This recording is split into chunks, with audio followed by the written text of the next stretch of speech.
That is a destination. For example, Murchison Falls being a destination, and promoting the domestic tourism as well. Now, I love the fact that they're not interfering with the community development and also respecting the habitants, because that is their homeland, not interrupting them at the end of the day.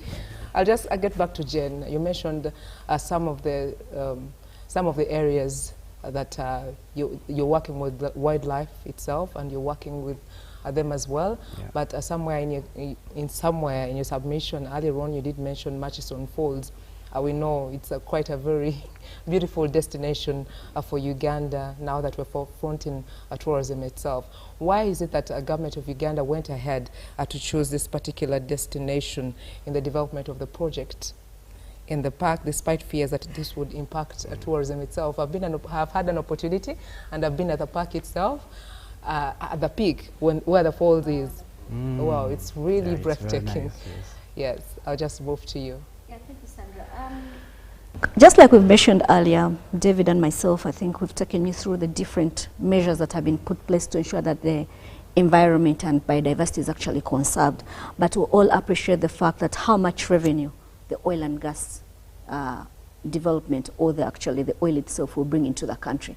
Just to give a bit of a snapshot, for example, as of 2024, December 2024, approximately $1.4 billion had been collected as revenue, both tax and non-tax, within the country. And so this brings a lot of economic development to us.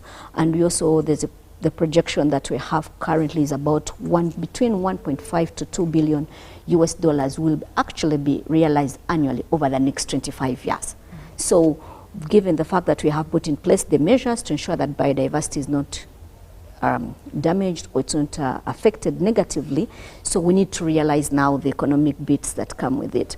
Foreign direct investments in this country, the oil and gas sector has actually contributed quite a lot on this. As of 2022, I think the sector had contributed over 9.9 billion US dollars in foreign direct investments within the country. The sector itself in 2022, I think we had contributed about 62% of the foreign direct investments in the country. And also in 2023, this rose to 77%. So the sector is actually helping the country grow economically and also develop. So despite the fact that we have our oil and gas operations within the Murchison Falls National Park, where our biggest field is, we have put in different measures that we've discussed earlier, but these are some of the benefits we are getting and some of the things that we have received. Out of those, contracts have been given to Ugandans, but we've also had skills transfer. We have skills that have been developed in this country by the oil and gas sector, but they're not only unique to the oil and gas sector. The same skills can be transferred to the other sectors of economy. So we have sectoral linkages that is happening. For example, we trained about 600 drivers in heavy goods driving. So after they do the oil and gas, they can now also be benefiting other sectors. The welders that were trained in the 3D welding that are working on the eco pipeline, that particular skill has been transferred there, but it can also be transferred to other sectors of economy. We've had the oil and gas sector transforming the livelihoods of people through the livelihood restoration programs. The oil and gas sector in Uganda actually has the best, would I say, compensation package for our project affected persons, because not only do we compensate the land, but we also have a transition period where we support people in agriculture, train them. First, the 6 months is for dry rations, because even if we had given seeds, they wouldn't grow in 6 months. So we have a transition period where we support pups with dry rations, and then after that, we support them in agriculture, community development initiatives. We support them in vocational skills development. And this is happening up there in Tilenga. There, I think we had a boom in agriculture the other day. The cassava production in this area has actually increased, and there's value added. They are now able to dry it and also make cassava flour. And it's now on the shelves in the supermarkets, and it's coming in from Bulisa. So this is something that the sector has actually done to ensure that we are transforming lives. Now, the livelihood restoration programs are into we have those that target the directly affected persons, but also now we also have community initiatives. For example, we have the Chirama Water Scheme, that is now providing a number of villages with clean water in this area. And this has enhanced people's livelihood because sanitation has now improved. We've also looked at the households through agriculture of nutritional value foods. We have also done the irrigation. So it's kind of the oil and gas sector has transformed the lives of not only the communities but also the country large. So when you ask why did Uganda go ahead despite we are there, we went ahead. Choosing any other destination at the end of the day. It's not about choosing a destination. It is where the oil and gas deposits were. So it's not that Uganda went to Murchison Falls and imported oil elsewhere and planted it there. So this is where it was. And sometimes I joke around to ask, is it that the animals wanted where the oil is or the oil wanted where the animals are? Could be a two-way. Yeah, but however, with all the economic benefits and also the social livelihood and transformation that is coming with this sector, I think it was quite wise and quite good that the country chose to go ahead and develop these resources. And with all the interventions we've actually mentioned, we have not seen a negative impact on the environment or the biodiversity. Yeah. Wow, amazing. Good clarification coming through from Jen. For one who has been asking themselves, why Murchison? Of all places, you know, they could have come to our place. They could have come to develop our own area. Exactly. That is good clarification coming through. I'll move to David, just getting to understand more to do with the Tilenga project. Just throwing more light on the Tilenga project itself and what is being done, what is being implemented. Okay. Thank you once again. So about the Tilenga Biodiversity Program, so that's a program that was designed specifically to mitigate the residual impacts that remain after the first stages of the mitigation hierarchy that we talked about. So it's an impact mitigation program. So when you've avoided the impacts, minimize the impacts, and restore the impacts, there are some impacts that remain behind. Those impacts are called the residual impacts. So you undertake additional conservation actions or what we call offsets to be able to mitigate those impacts. So the Tilenga Biodiversity Program was designed for that.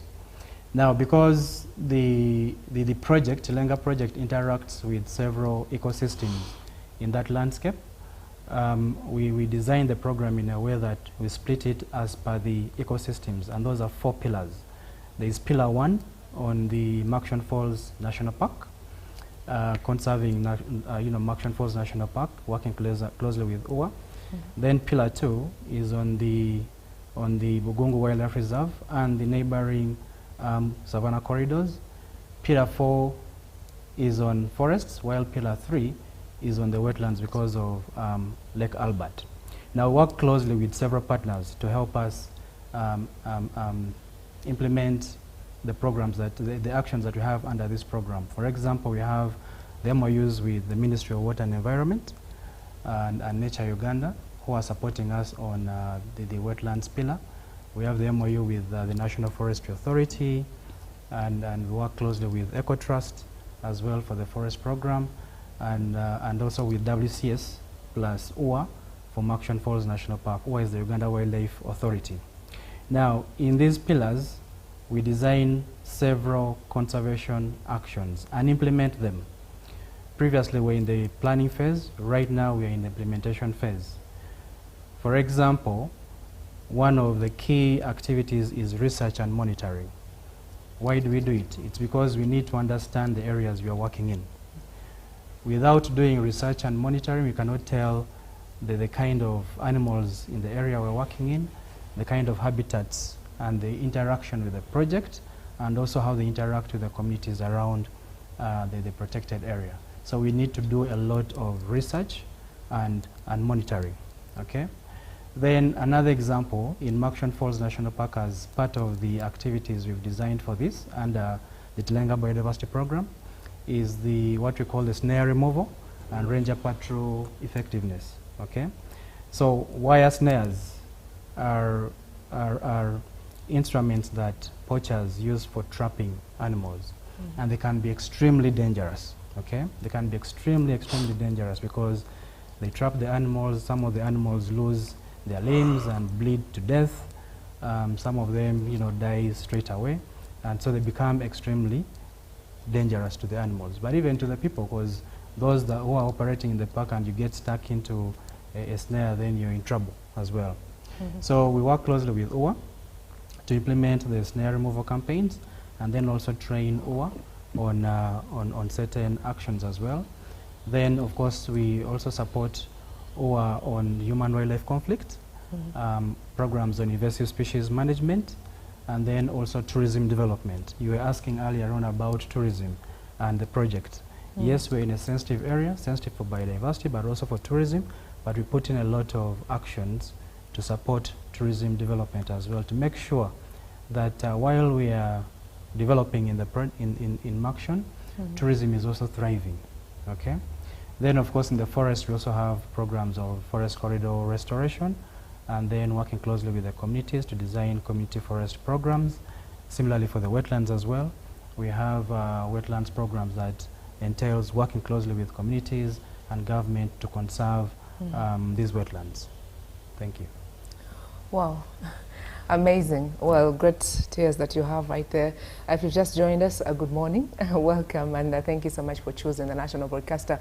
We're coming to you live from Broadcast House, Nile Avenue. My name is Sandra, and I'm having great guests, the key players from the two organizations, that is Total Energies. I'm having David Ochanda, hope I have the right pronunciation, and then I'm also having Jen Byarang just next to David.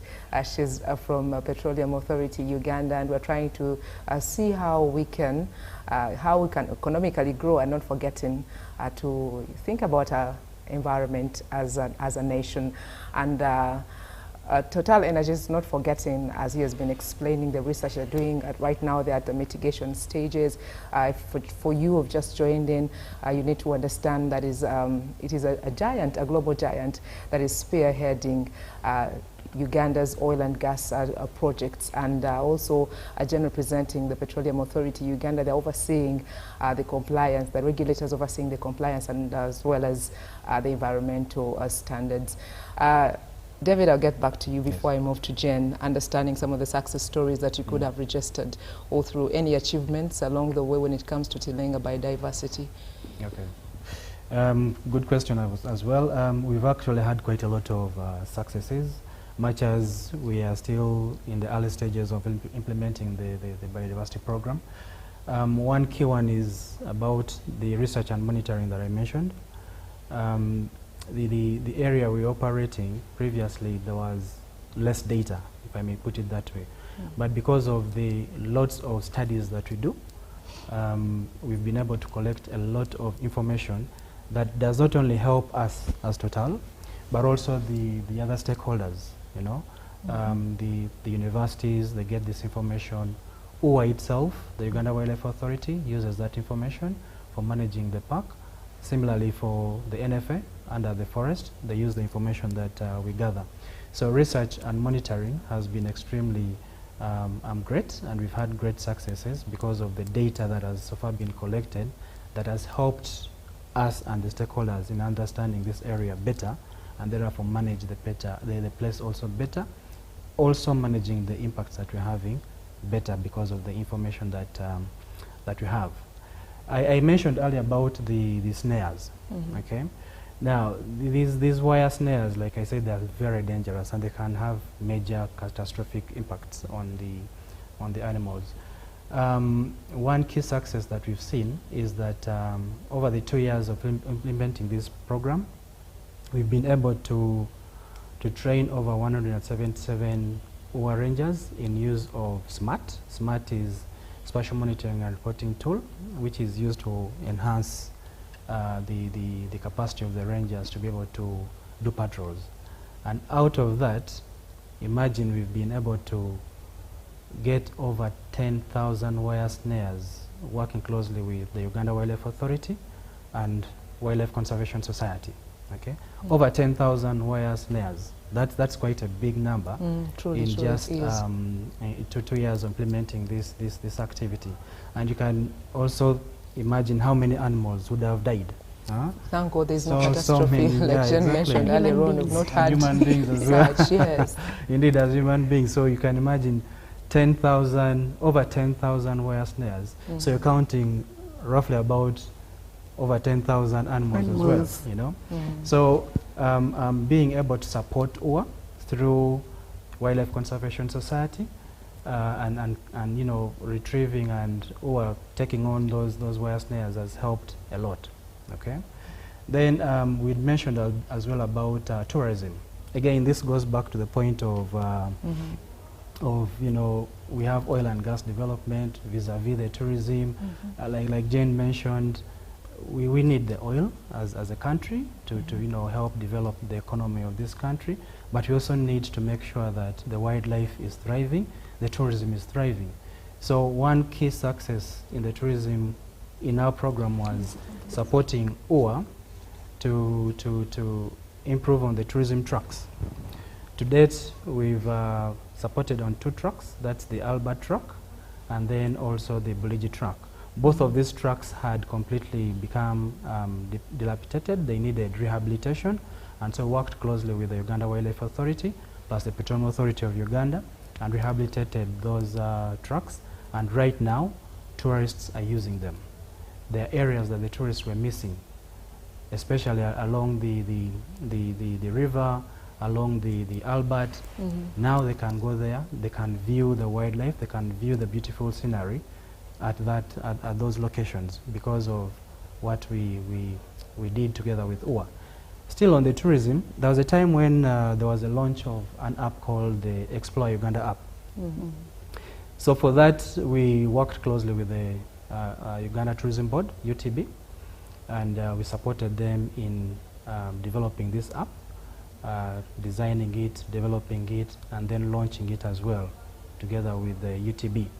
And that app is helping to showcase Uganda out there and help promote tourism, which is extremely very good as well. When we get to the achievements, the list is endless. It's very endless. Well done. Very, very good stuff.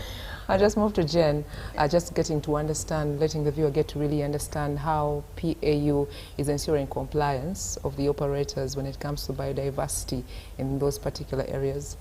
The authority does quite a lot, especially because we are at the regulatory role.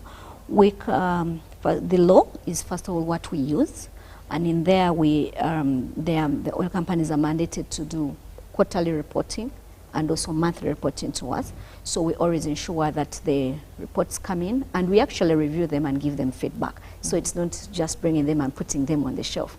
2, we also go through daily monitoring, as I mentioned. We monitor the work that is being done on a daily basis. At any given time, able to actually monitor what is being done in the field. And also we are using the same platform. David, I think, forgot to mention that the biodiversity is being tracked. We got together with Total, we identified key species, flagship species, that we actually put a tag on them. They have a GPS transponder. We are able to monitor that even in the comfort of our desks. So we are able to tell, for example, when you're tagging the elephants, you tag the dad, because when the dad moves, the mother moves, and all the children, so the entire family moves. So at one point, if you're monitoring about 20 individuals, you're able to see where these are, and this has helped us ensure compliance. We have been, I'm happy to note, this has also given us information that helps us to know how are these animals being affected by our operations. So this particular tracking was not done only during this campaign. This happened during the exploration phase and also the phase when we didn't have operations in the park, and now that we are back in the park at full swing, so we are also still monitoring. And the results are quite interesting, is that we've not seen these elephants stray away from their areas of their territories. And they say they have the greatest memories. Yeah, so don't please attack, annoy an elephant, because it has a 7-year memory. So if you actually attacked it and injured it and went back 7 years after, it will go after you. Animals are quite interesting. So the PAU also does what we call independent monitoring, as I mentioned. We also go through environmental audits that are being undertaken by the companies on an annual basis. So this helps us do that. But we also do ad hoc inspections. So it is not only the routine inspections that happen, but we also do the ad hoc inspections, and we also ensure compliance by working with other stakeholders, as I mentioned earlier. We work with NEMA, we work with UA, we work with National Forestry Authority, we shall work with Ministry of Water, Ministry of Lands. So with all these layers, we are able to actually ensure compliance of the oil companies, especially through like Tilenga this time. We are able to ensure compliance to the environment and biodiversity. But the sector also is high level up there, because we also we ensure that we not only meet the needs of the legislation, the regulatory national framework, but we also go through to the IFC standards. So the international best practice within the industry is also ensure that it's also incorporated in this. Okay, very brilliant. We will not talk about the penalties that are therein for those who are not compliant enough. Yes. But anyway, getting to you, David, with the explanations that you've been giving earlier on, I know you've preempted my other question, that is to do with whether you're working with biodiversity and conservation agencies or experts in the implementation of your activities, and what is their level of involvement? I would say yes, we do work a lot with different stakeholders and partners, including also the experts, and their level of involvement depends on the roles that they're going to play. So it could be an oversight role, it could be a technical expertise role, or it could be just an advisory role. So for an oversight, it's mainly government that we work with that provides oversight over what we do. So for example, the Petroleum Authority of Uganda, NEMA, National Environment Management Authority, UA, they provide oversight on what we do. And then in terms of technical assistance or expertise, we work closely with Wildlife Conservation Society, Nature Uganda. We've worked with EcoTrust, Biodiversity Solutions, and Ecotrends as well. Then we're also working with Uganda Biodiversity Foundation to support us manage funds for certain conservation action. So indeed, we work closely with a lot of partners, because we recognize that one, as part of best practice, it's really good to be able to bring in experts. And then two, we are an oil and gas company, so biodiversity conservation is not our core mandate. So we need to work with those who are the experts in that field to be able to make sure that we collaborate, exchange, and ensure sustainable development of the oil and gas in the area we're working. Yes. Wow, okay. This is for the two of you. Yes. It's a cake for both. Yes. Just getting to understand, earlier on you did mention the monitoring, that you still do the follow-ups and the audits that come through. Maybe just for the viewer to get to know if they can access those reports or findings. Is it possible? Yeah, these reports are actually accessible. They are public documents. And so some of them are uploaded on our website. On an annual basis, we release the PAU annual report, and in there you'll find all different for the entire sector. So you'll find the drilling and engineering, you'll find environment conservation, you'll find land and social. So those are readily available on our website. But we also have an external newsletter that comes out on a quarterly basis, the Barrow. So that is also accessible on our website. You can always have a copy and see them. So these reports are actually available. Yes. He's nodding. Unless you can feel free to submit. I think I would add on to what Jen has just mentioned. Indeed, we work closely together to make sure that the reports are made available to the public. Just to show here, this is the biodiversity report for 2024. We do produce these reports annually, and it has all the information about the program that we undertake. And then secondly, for all the research that we do, we make sure that we publish them in scientific journals so that the information is also freely available to the world. So we do both internal, external, and then global publications as well. Okay. Yes. Wow. Maybe just for the viewer, you could, if I'm sure you'll be able to get this, to get this right. Yes. And get all the information and follow up on the website as Jen has put it, and then clarification from David as well. Well, we'll have a few minutes to top of the hour. Time is against us, but before we let our guests go to enjoy their day as well as you way to relax and have a weekend come your way, just getting to understand from them, looking ahead, the long-term vision when it comes to these projects as far as protecting Murchison Falls National Park is concerned, and maintaining, of course, the healthy ecosystems alongside Uganda's oil industry growth. Any parting shots when it comes to this, looking ahead? David, eh? Okay. Yeah, we are honoring the gentleman, Namidist, to take it on. Yes, so looking ahead, I think what I can say here is that, one, Total is a responsible company, and we work closely with the Petroleum Authority to make sure that we attain sustainable development. And we've made a commitment jointly as partners and also with the Petroleum Authority to make sure that as we develop oil and gas in Murchison, it's done in a responsible way, okay?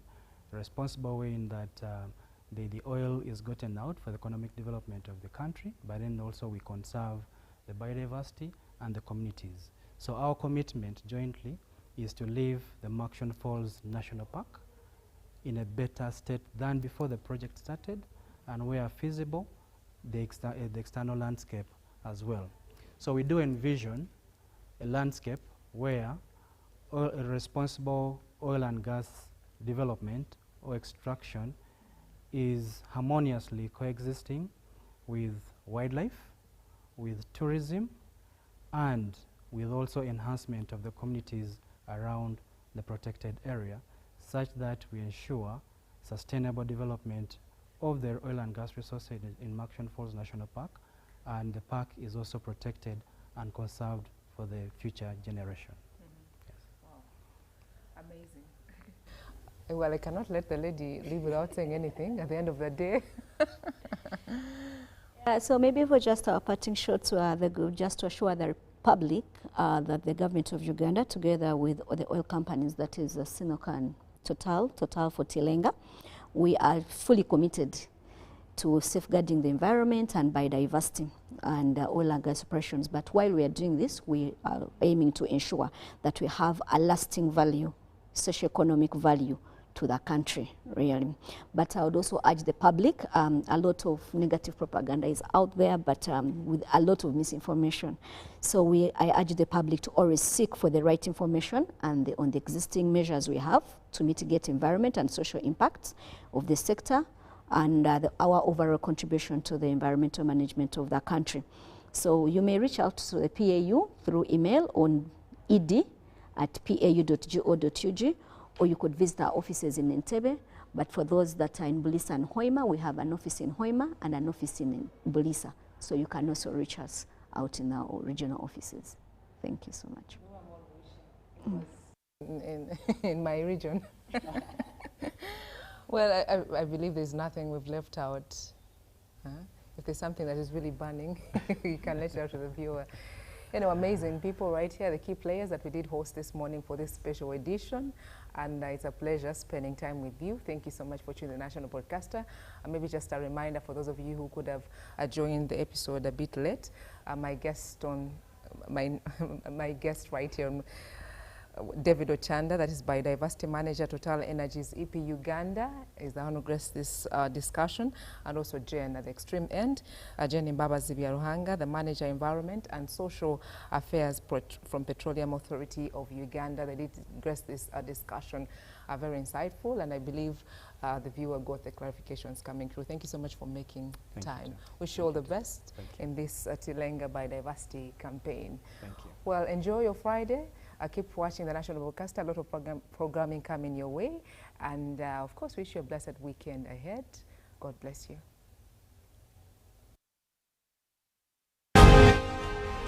Live.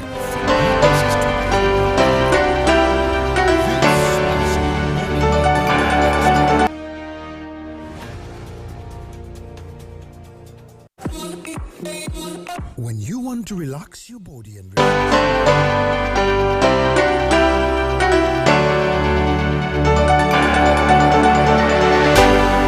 UBC, inspiring Uganda. You got us on your wallet.